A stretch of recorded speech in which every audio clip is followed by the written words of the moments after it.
ఇది ముందు ఇదిలో తీసుకెళ్ళాం.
రాజాను ఒకసారి రాజా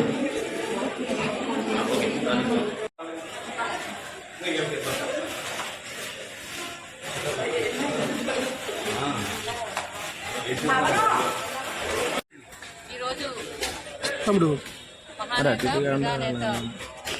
చిరస్థాయిగా ప్రజల్లో మంచి పేరు సంపాదించుకున్నారు. వైఎస్ రాజశేఖర రెడ్డి గారి 75వ జయంతి సందర్భంగా రాష్ట్ర వ్యాప్తంగా కూడా అందరూ ఘనమైన నివాళులు అర్పించుకోవడం జరిగింది. పిఠాపురం నియోజకవర్గంలో ఈరోజు గ్రామ గ్రామాల్లో కూడా మహానేత విగ్రహానికి నివాళులు అర్పించడం మండల హెడ్ క్వార్టర్స్ పిఠాపురం మున్సిపాలిటీలో ఈరోజు మున్సిపల్ ఆఫీస్ వైఎస్ఆర్ రాజశేఖర రెడ్డి గారి విగ్రహానికి పార్టీ కేంద్రం ప్రతి గ్రామం నుంచి మండలం నుంచి మున్సిపాలిటీ నుంచి అందరూ కూడా చైర్మన్లు ఎంపీపీలు జడ్పీటీసీలు పార్టీ ప్రెసిడెంట్లు నాయకులు సర్పంచ్లు ఎంపీటీసీలు పార్టీ క్యాడర్ అంతా కూడా వైఎస్ఆర్ కుటుంబం అంతా కూడా కలిసి రావడం జరిగింది. ఈరోజు వారికి ఘనమైన నివాళులు అర్పించడంతో పాటు ఈరోజు పిఠాపురం హాస్పిటల్లో పేషెంట్స్ అందరికీ ఇన్పేషెంట్స్ అందరికీ కూడా ఫ్రూట్స్ బ్రెడ్ అన్నీ కూడా ఇవ్వడం జరిగింది. మరి వైఎస్ రాజశేఖర రెడ్డి గారు మనందరికీ తెలుసు, ఈ భూమి ఉన్నంత వరకు ఆయన పేరు ఎప్పుడు కూడా చిరస్థాయిగా నిలిచి ఉండే కార్యక్రమాలు ఆయన చేశారు. రాజకీయాల్లో అందరూ వస్తుంటారు వెళ్ళిపోతారు, కానీ మా నేతాని హృదయాల్లో పెట్టుకున్న కొద్ది మంది వ్యక్తుల్లో వైఎస్ రాజశేఖర రెడ్డి గారు. ఎందుకంటే ప్రజలకి పరిపాలన దగ్గరగా చేయడం మాత్రమే కాకుండా ప్రభుత్వం అంటే ప్రజల కోసమే అని నిరూపించడం. ఈరోజు అందరూ కూడా పోలవరం గురించి ప్రస్తావించుకుంటున్నారంటే పోలవరం ఇష్యూ ఉంది అంటే పోలవరంకి ఎప్పుడో మరుగున పడిపోయిన దాన్ని కాలువలు తవ్వి దాన్ని ఒక జీవం పోసిన వ్యక్తి వైఎస్ రాజశేఖర. అంతేకాకుండా పేదవాడి కోసం ఆలోచించి పేదవాడికి అన్నీ కావాలి, విద్య కావాలి, అదేవిధంగా వైద్యం కావాలి, పేదవాడికి ఆర్థికంగా బలోపేతం కావాలి, విద్య ద్వారానే సమాజంలో అసమానతలు తొలగించవచ్చని ఆలోచించి పేదవాడు కార్పొరేట్ స్కూల్స్కి వెళ్ళలేరు, కార్పొరేట్ హాస్పిటల్కి వెళ్ళలేరు, ప్రభుత్వ పాఠశాలలో సిబ్బంది తక్కువగా ఉంటుంది, అందరికీ కూడా సరిపోదు, సీట్లు తక్కువగా ఉంటాయి. కాబట్టి ప్రైవేటు హాస్పిటల్స్ ప్రైవేట్ స్కూల్లో కూడా పేదవాడు చదివే అవకాశం ఉండాలని ఆలోచించిన వ్యక్తి వైఎస్ రాజశేఖర. అందుకోసమే ఫీజు రీఎంబర్స్మెంట్ పెట్టడం, అదేవిధంగా ఆరోగ్యశ్రీని పెట్టడం, 108 తీసుకొచ్చి ఎక్కడున్నా సరే 108 వచ్చిన తర్వాత ఒక ఫోన్ కొడితే చాలు హాస్పిటల్కి అందరినీ ప్రాణాలు పోకుండా తీసుకెళ్ళగలిగే ఒక మంచి అవకాశాన్ని ప్రజలకు ఇచ్చిన వ్యక్తి వైఎస్ రాజశేఖర. అంతేకాకుండా పేదవాడికి ఇచ్చే సంక్షేమ కార్యక్రమాలు అన్నీ కూడా ఏవైతే ఉన్నాయో అన్నీ కూడా ఎవ్వరూ చేయనట్టుగా శాచ్యురేషన్ పద్ధతిలో ప్రజలకి శాచ్యురేషన్ పద్ధతి అప్పుడు ఎంచి ఒక కమిటీలు వేసుకుని ఆ కమిటీల ద్వారా వాళ్ళకి కావలసిన వాళ్ళకి మాత్రమే ఇచ్చుకుని పార్టీ పరంగా అందరినీ చూసి అసమానతలతో ఇచ్చే కార్యక్రమాన్ని రద్దు చేసి శాచ్యురేషన్ ద్వారా ఇస్తుంది. మరి ఆయన అడుగుజాడల్లో నడుస్తూ వైఎస్ జగన్మోహన్ రెడ్డి గారు కూడా అంతకు మించి కార్యక్రమాలు ప్రజలందరికీ అందుతారు. మరి అనేక కార్యక్రమాలు ముఖ్యంగా అందరూ చెప్పేవారు. ఇవన్నీ కార్యక్రమాలు ఇవ్వడంతో పాటు ప్రజల దగ్గరికి నేరుగా ప్రజల చేతికే కార్యక్రమాలు తీసుకెళ్లే విధంగా మరి వాలంటీర్ వ్యవస్థ ద్వారా కూడా ఈ కార్యక్రమాలన్నీ కూడా ప్రజలకి అందించడం జరిగింది. విధంగా మరి ప్రజల హృదయాల్లో పరిపాలన అంటే ఇలా ఉండాలనే విధంగా మంచి స్థానాన్ని సంపాదించుకోవాలి.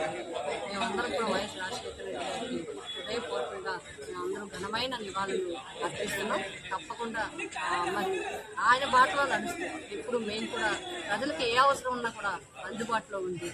వారికి కావాల్సిన కార్యక్రమాలు ఏమైనా ఉంటే మేము చేయడానికి మా వైఎస్ఆర్ యంత్రాంగం అంతా సిద్ధంగా ఉంది, వైఎస్ఆర్ పార్టీ కేడర్ అంతా సిద్ధంగా ఉంది, వైఎస్ఆర్ పార్టీ నాయకులు కార్యకర్తలు అందరూ కూడా ప్రతిపక్షంలో ఉండి ప్రజలకు ఏం కావాల్సిన మేము అండగా ఉండడానికి, మా కార్యకర్తలకి అండగా ఉండడానికి మేము ఎప్పుడు సిద్ధంగా ఉంటామని చెప్పి తెలియదు. మేడం, రాజశేఖర రెడ్డి గారి పరిపాలనకి ప్రస్తుత ప్రభుత్వ పరిపాలనకి ఏమైనా తేడా తెలియాలంటే ఇంకా కొన్ని నెలలు కలవాలి. వచ్చి నెల రోజులే అయింది. తేడా చెప్పడం కరెక్ట్ కాదు. ఒకటైతే వాలంటీర్ల మీద 3 మాటలు చెప్పారు. ఒకటి, ఒక సంవత్సరం ఎలక్షన్ ఉందనగా వాలంటీర్లు అంటే కిడ్నాప్ చేసేవాళ్ళు, వాలంటీర్లు అంటే ఇంటికి వెళ్ళి తలుపులు కొట్టేసేవాళ్ళు కింద చెప్పారు. ఎలక్షన్ దగ్గరికి వచ్చిన తర్వాత వాలంటీర్లు అంత బాగా చేసేవాళ్ళు మరొకరు లేరన్నారు. ఎలక్షన్లు వచ్చిన తర్వాత వాలంటీర్లు మేము మళ్ళీ కంటిన్యూ చేస్తాము, 10,000 జీతం ఇస్తాము, అందరు వాలంటీర్లకి మళ్ళీ అవకాశం ఇస్తామన్నారు. ఇప్పుడు వాలంటీర్లు లేకుండానే మనం పెన్షన్లు పంచవచ్చు అని అంటున్నారు. కాబట్టి ఇవన్నీ మనకి తెలియాలి అంటే కొన్ని నెలలు గడవాలి. ఇప్పుడే అనడం కూడా భావ్యం కాదు. పరిపాలనా విధానం చూడాలంటే ఇంకొంత కాలం మనం వేచి చూడాల్సిన అవసరం ఉంది. ఏదైనా ఒకటే, అది విమర్శల కోసమో ఇంకొకరి కోసమో కాదు. మేమైతే అందరం చెప్తున్నాం, ప్రజలకి మేలు జరిగినంతసేపు ఏమీ ఇబ్బంది లేదు. ప్రజలకు ఏదైనా ఇబ్బంది వస్తే ప్రతిపక్షంగా మేమందరం కూడా ప్రజల వెన్నంటి ఉండడానికి సిద్ధంగా. జోహార్ జోహార్ జోహార్ జోహార్.